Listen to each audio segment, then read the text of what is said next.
अगस्त 1947 को जब भारत को अंग्रेजों की गुलामी से आज़ादी मिली थी, तो इस गुलामी के साथ साथ भारत को अपना बहुत बड़ा हिस्सा भी खोना पड़ा था।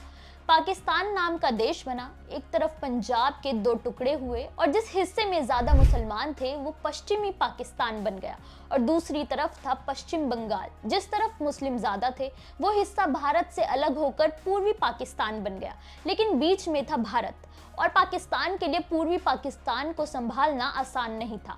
नतीजा 1971 में फिर से वॉर हुआ और दुनिया के नक्शे पे एक और देश आया। पूर्वी पाकिस्तान को नया नाम मिला बांग्लादेश। कभी भारत का अहम हिस्सा रहे बांग्लादेश आज इस्लामिक देश है, कट्टरपंथियों का बोलबाला है, लेकिन बावजूद इसके यहाँ अल्पसंख्यक सिख हैं। सिखों से जुड़ा यहाँ का इतिहास बेहद खास है। भले ही आज ये संख्या में कम है, लेकिन अपनी अलग अलग छाप छोड़ने में कामयाब हुए हैं।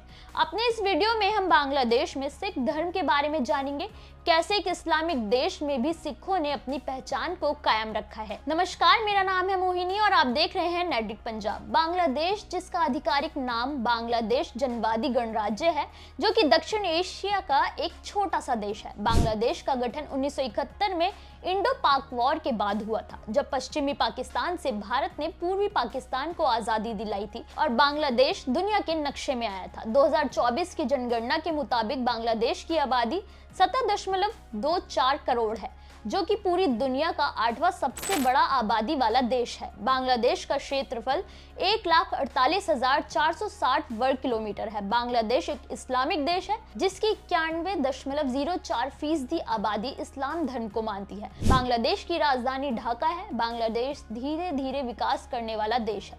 बावजूद इसके यहाँ पर पिछले कुछ समय से इस्लामिक कट्टरपंथियों के कारण बांग्लादेश के गैर मुस्लिमों के खिलाफ हिंसा हो रही है, जिसके कारण बांग्लादेश की छवि पिछले कुछ समय में वैश्विक तौर पर खराब हुई है। जब हम बांग्लादेश में सिख धर्म के बारे में बात करते हैं तो सबसे पहले हमें पश्चिम बंगाल के बारे में जानना चाहिए, क्योंकि 1947 से पहले बांग्लादेश पश्चिम बंगाल का ही हिस्सा था और पश्चिम बंगाल का सिख धर्म से नाता 16वीं शताब्दी से जुड़ा हुआ है। गुरु नानक देव जी ने अपनी उदासियों के दौरान साल 1504 के बंगाल की धरती पर कदम रखा था।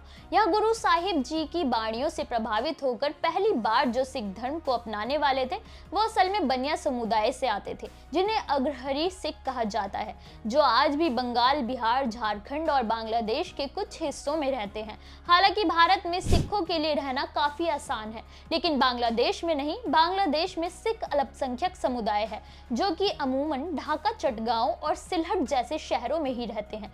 कहा जाता है कि ढाका शहर में 9वें गुरु तेग बहादुर जी ने भी 2 सालों तक निवास किया था और ढाका में प्रसिद्ध गुरुद्वारा नानकशाही मौजूद है, जिसे 1830 में गुरु नानक देव जी और गुरु तेग बहादुर जी के यहाँ आने के ऐतिहासिक याद के रूप में स्थापित किया गया है।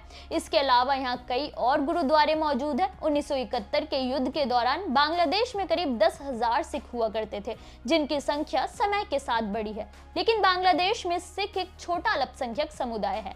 यहाँ सिखों के अधिकारों की रक्षा और उनके धरोहरों की रक्षा के लिए बांग्लादेश गुरुद्वारा प्रबंधन बोर्ड, जिसका हेड ऑफिस कोलकाता में है, वो करता है। बांग्लादेश के रहने वाले सिखों में अग्रहरी सिखों के अलावा वाल्मीकि समुदाय के भी सिख हैं, जिन्होंने वाल्मीकि जाति से होने के बावजूद सिख धर्म अपनाया था, क्योंकि सिख धर्म जातिगत भेदभाव से परे माना गया है। हालांकि इस्लामी कट्टरपंथियों के कारण बांग्लादेश का माहौल अब काफी बिगड़ गया है।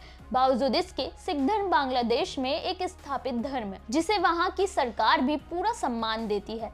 सिख धरोहरों की रक्षा करने की जिम्मेदारी यहाँ के सिखों की है, जिसे वो बखूबी कर रहे हैं। बांग्लादेश में सिख धर्म की कहानी आपको कैसी लगी, हमें कमेंट करके जरूर बताएं। साथ ही हमारे चैनल के साथ जुड़े रहिए। वीडियो को लाइक करना बिल्कुल ना भूलें।